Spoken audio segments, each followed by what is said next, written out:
नमस्कार, मैं हूं डॉक्टर रोशनी टाक। मेरे चैनल में आप सभी का स्वागत है एक बार फिर से पूरे दिल से। बहुत बार साइंस ये प्रूव कर चुकी है कि हमें कोई भी बीमारी होती है तो वो शरीर में डेफिशिएंसी के साथ साथ हमारी सोच, हमारे इमोशन से भी हमें हो जाती है और हमारी बीमारी का हमारे इमोशंस के साथ बहुत ही गहरा संबंध होता है। बहुत सी रिसर्च में ये माना गया है, पाया गया है कि हमारी बॉडी, हमारा माइंड, हमारी सोल तीनों इंटरकनेक्टेड है और हमारा नर्वस सिस्टम और इम्यून सिस्टम भी आपस में लिंक्ड है। हमारे माइंड में दो तरीके के इश्यूज होते हैं, एक पॉजिटिव स्टेट, एक नेगेटिव स्टेट। नेगेटिव स्टेट में बहुत सारा एंगर, बहुत बदले की भावना, गुस्सा, कोई अनरिजॉल्व्ड इशू हो सकता है, मतलब चाइल्डहुड ट्रॉमा हो सकता है, कुछ भी ऐसा जो अभी तक आपका सुलझा नहीं है, आपके दिमाग की मेमोरी से इरेज नहीं हुआ। भले ही आप लोगों को दिखाने के लिए आगे बढ़ गए हैं, लेकिन कहीं ना कहीं सबकॉन्शियसली अभी भी वो आपके दिमाग में फिक्स है। और हमारी बॉडी के हर एक सेल की एक मेमोरी है और वो मेमोरी जब कॉन्शियसली या सबकॉन्शियसली हमारे दिमाग में हमेशा थ्रू आउट चलती रहती है, रन करती है, तो वो कहीं ना कहीं स्ट्रेस क्रिएट करती है, जिससे हमारा एक केमिकल रिलीज होता है जिसे कोर्टिसोल के नाम से हम जानते हैं।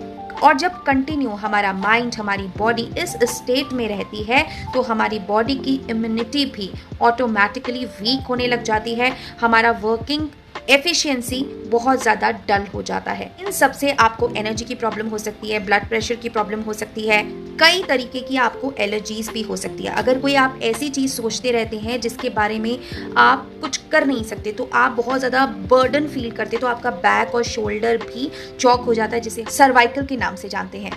कोई पेन डीप पेन की स्टेट में चला जाता है तो कैंसर भी क्रिएट करता है। वहीं हमारी बॉडी के अब दूसरे स्टेट के बारे में बात करेंगे जिसे हम पॉजिटिव स्टेट बोलते हैं। इसमें हैप्पीनेस होती है, बॉडी की एक ऑटोमेटिक हीलिंग एनर्जी होती है, हीलिंग प्रोसेस से भी हमारी बॉडी गुजरती है। तो चाहे कितना भी डीप पेन हो, हमारी बॉडी के पास ये पावर है कि उस पेन को हम लेट गो कर सकते हैं, हम उस पेन से रिकवर हो सकते हैं, हील हो सकते हैं। ज़रूरत है हमें सही स्टेप्स को फॉलो करने की। और इसका सबसे अच्छा और सरल तरीका कुछ आप लोग ऑलरेडी जानते होंगे, जिसे हम डीप ब्रीदिंग कहते हैं। जी हाँ, गहरी सांसें लेने से हमारे शरीर में बहुत सारी चीज़ें ठीक होने लगती है। इसका कनेक्शन बहुत सिंपल है। जब भी हमारी ज़िंदगी में कुछ अनयूजुअल घटता है तो हम क्या रिएक्शन देते हैं? वैसे ही जब हमारी ज़िंदगी में कुछ अच्छा क्रिएट होता है तो भी हम क्या बोलते हैं? ओह वाह!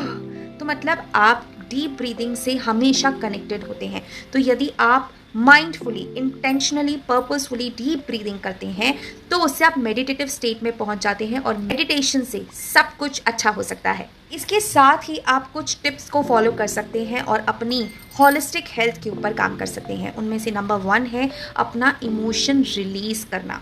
जी हाँ, अब इमोशन रिलीज़ कैसे होगा? यदि आप किसी पेन में हैं, किसी ऐसे स्टेट में है जहाँ कोई गिल्ट है, कोई बात है जो आपको परेशान कर रही है, चाहे वो रिवेंज है, पछतावा है, रिग्रेट है, कुछ भी है, अभी आप उस इमोशन को रिलीज़ करना चाहते हैं, तो इस प्रोसेस में यदि आपको रोना आ रहा है तो आप अक्सर लोगों से सुनते हैं, रोइए मत, कमज़ोर लोग रोते हैं, अरे रोना नहीं, रुलाना, सब बेकार की बातें।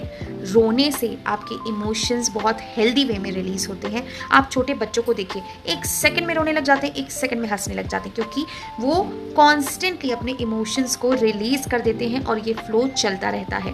क्योंकि वो तो बच्चे हैं, उन्हें अपनी पर्सनैलिटी, इमेज का कोई फ़र्क ही नहीं पड़ता, लेकिन हम बड़े ही हैं जो अपनी इमेज को बस पकड़ के बैठे रहते हैं। अगर आपको रोना आ रहा है, रो लीजिए। दूसरा, यदि आपकी लाइफ में कोई ऐसा है जिससे आप उस टॉपिक के ऊपर बात कर सकते हैं, जो आपको ज्ञान ना दे, सिर्फ आपको सुने, तो उससे अपनी बात शेयर ज़रूर कीजिए। कैथारसिस प्रोसेस भी बहुत ही पावरफुल प्रोसेस है, आप इसे भी फॉलो कर सकते हैं। आप कैथारसिस प्रोसेस में आप क्या कर सकते हैं?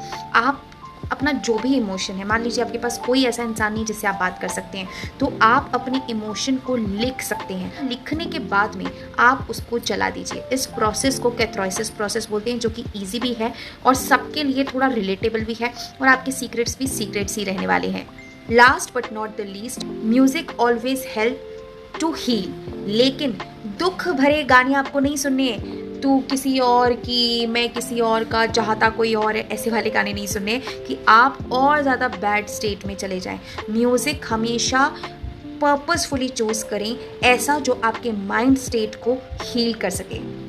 देखिए, चॉइस आपकी है, लाइफ आपकी है, डिसीजंस आपके हैं। इसे वाइसली यूज़ कीजिए जिससे आपके हेल्दी इमोशंस रिलीज़ हो, आपका डोपामाइन अच्छे से रिलीज़ हो। जब भी हम किसी छोटे बच्चे को देखते हैं, किसी माँ और बच्चे को देखते हैं, किसी पेट को देखते हैं, सड़क पे किसी जानवर को देखते हैं, तो हमें बिना बात ही खुशी होती है। जब ये इमोशन आपके अंदर से बाहर आता है, इसे हम कहते हैं डोपामाइन का रिलीज़ होना, जो आपके हैप्पी हार्मोन्स को रिलीज़ करने को कहते हैं। तो अपने हैप्पी हार्मोन्स यानी कि डोपामाइन को रिलीज़ करते रहिए, बढ़ाते रहिए और अपने इमोशंस को हैप्पी इमोशंस करते रहिए, जिससे आपकी बॉडी चाहे किसी डेफिशिएंसी में आ गई है, चाहे किसी प्रॉब्लम में आ गई है, जिसे हम बीमारी शब्द से डिनोट कर रहे हैं, लेकिन आपका माइंडसेट, आपकी विल पावर इतनी स्ट्रांग है, आपका स्टेट ऑफ माइंड इतना पॉजिटिव है कि आप उस बीमारी को, उस परेशानी को, उस प्रॉब्लम, उससे आप अकेले ही निपटने में सक्षम हैं। उम्मीद करती हूँ ये वीडियो आपको अच्छे से समझ आया होगा, आपके लिए हेल्पफुल रहा होगा। अगर आपको पसंद आया है तो प्लीज़ मुझे सपोर्ट करने के लिए लाइक ज़रूर कीजिए, और अगर आपको यूज़फुल लगता है तो किसी और के साथ भी शेयर कीजिए, हो सकता है किसी को इस वीडियो की ज़रूरत हो। और अगर अभी आप मेरे पेज पे नए हैं तो प्लीज़ इसे फॉलो करिए। जो बेल आइकन है उसे प्रेस करना मत भूलिएगा, जिससे जब भी मैं वीडियो अपलोड करूँ तो आपको नोटिफिकेशन मिले।